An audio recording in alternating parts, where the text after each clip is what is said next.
everybody? I'm Jesse Lozano. I'm here with the crew. We got Sergio. Ladies and gentlemen. We got Madrid. Yo.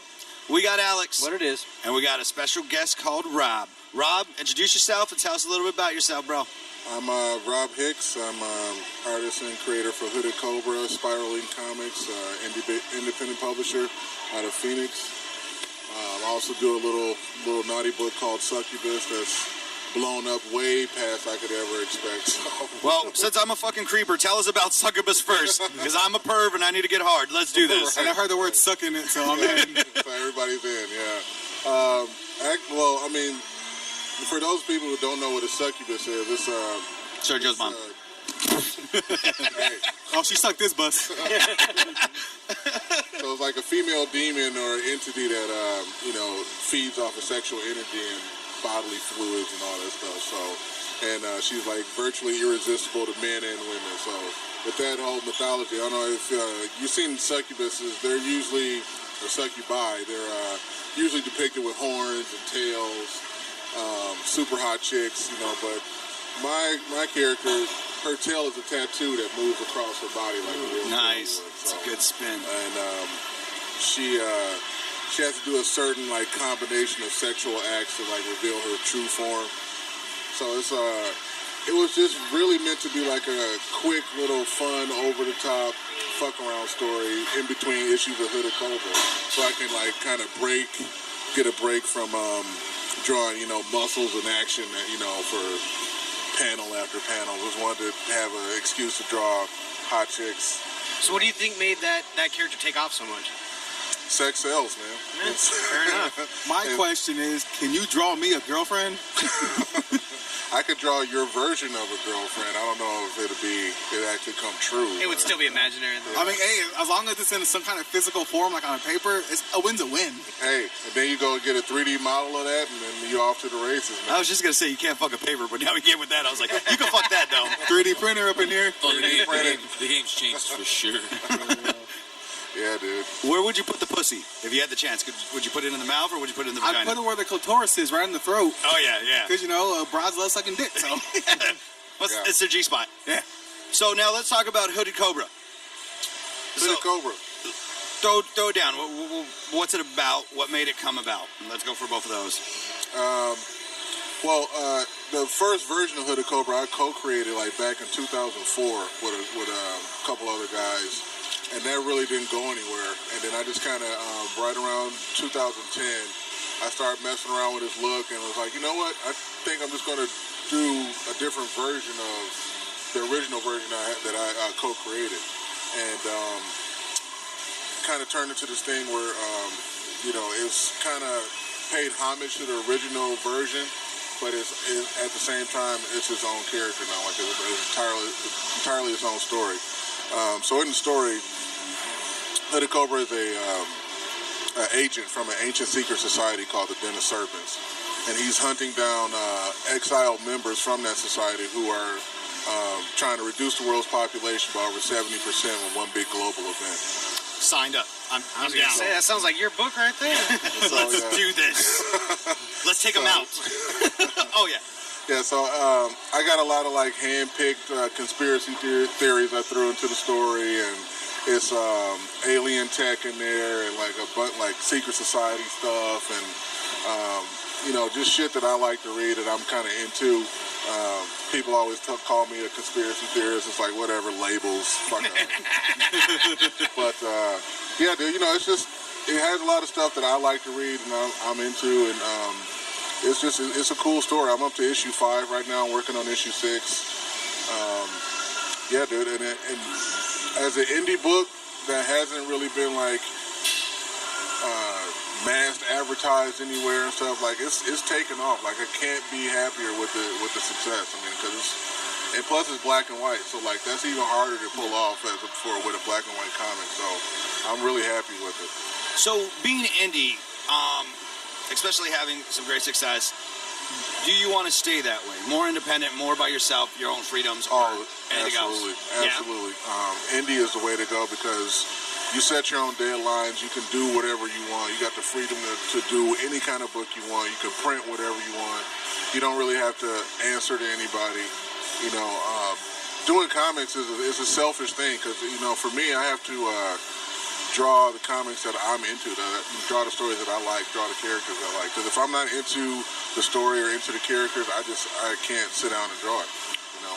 Being a creative artist, do you think that's like a really different type of take on a relationship? Because this is like pretty much your own being. You know, you have to put time, nurturing, and all that other shit. If you don't like doing it, it's kind of like fuck off, like any other relationship in the world. Right. Right, yeah, it's definitely a labor of love, man. You know, and you can get meticulous, or you can just be like, okay, this issue, this happens, and fuck it. You know what I mean? But you only answer to yourself. I mean, yeah, you got fans that want to see certain stuff, but at the end of the day, you got to draw for you because people don't know what they like until they see it. You can't sit up there and try to guess what people want to read or what they like. You know, it's like, here, this is what I'm doing, and they either like it or they don't. But luckily, if it's well done, then it has some kind of success. But I started back in '99. Like, I made the decision to be a comic book artist. Okay, and like the early 2000s, I like really hit the submissions hard for Marvel and DC and all those guys, and I got a couple callbacks. You know, I had a couple interviews with Marvel editors and DC editors, but it never really went anywhere. And I got really tired of just trying to be, a pencil whore for the big two. And I was like, you know what? Even if I do land a Marvel gig or a DC gig, it won't be full creative freedom. Right. You know, I'm going to be like a leash around my neck, dude. You know, so I was like, I'd rather just draw whatever the hell I want to draw and publish it on my own. And like with the help of the internet, you can do that. I mean, and the problem with the internet too is like Eddie and everybody is doing a comic book, so it's kind of a double-edged sword. But I think just like any other aspect, it's marketing. Like everybody can do it, but if you're doing it right, what's that got to do with me? Yeah, if it's a well-made thing or well-made book, well-made well put together story, it sells itself. You know, it does the work, most of the work itself. You know what I mean? Yeah. Yeah, but India is definitely the way to go, bro. So, definitely the way to go. Do you do like digital downloads as well, or is it straight? Paper? Okay, yeah, so all the books, Succubus and Hooded Cobra are all in a PDF format, so it's online too.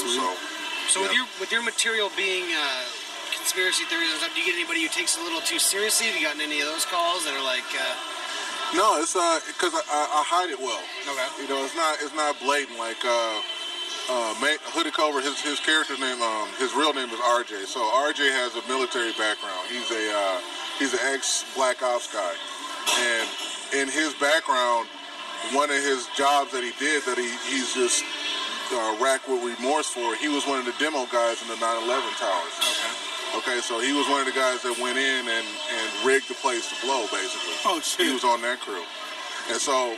It's just like little things like that that hints at certain conspiracy theories that I like to throw in there. I just cummed. I know. I just climaxed. Keep talking dirty, bro. Keep talking that gossip. Succubus's, Yeah. innuendos to all that jazz. Oh my gosh! You give me the vapors over here. So being an independent artist, especially being published and moving around from Phoenix, do you tour around a lot? Do you try to just keep it digital, just be online? What is your motive in your branding? We actually just went digital maybe 2 years ago, but I've been just mostly local to Arizona. Like getting out of state has been really it's hard to do, because of funding and everything, travel costs and stuff.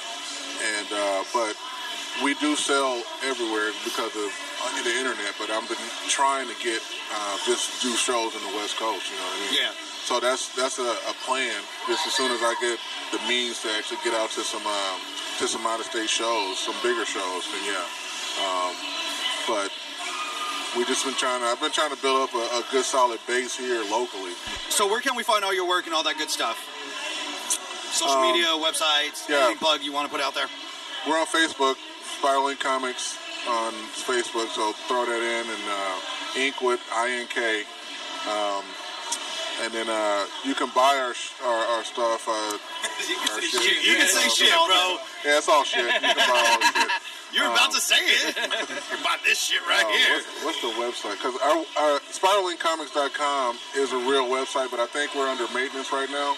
You can still go there, but I think it's just under maintenance right now. But our online store is sickstuff.storeenvy.com. So SICstuff.storeenvy.com.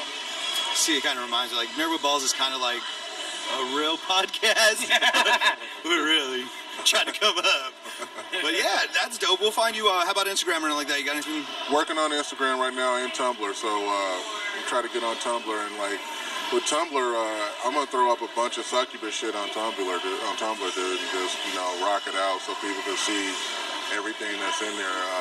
Because I try to throw, like, if you got a genre, a porn genre, or a kink, or a fetish, I've tried to touch on all that shit in the book, dude. So I try to throw some of everything in there with everybody. Anime, manga universe over there. I was gonna say amputee midgets, but all right. Oh yeah. Not yet, but probably next issue I'll try to throw some. You gotta say, hey, you know what? You gotta put that nerd somewhere around there. Like, it's a little fake. Throw the nose on it, bro. That's how we know. That's how we know. We know that little innuendos was for us. Right. Like, yeah. Yeah. All right, Rob, it's been a pleasure, man. We'll make sure to blast this out, let everybody come check you out, and I think you just got some fans, man. Cool, bro. Appreciate it, guys, man. Thanks a lot. Thank you very much. Thank you for coming on, dude. Awesome. Thank you.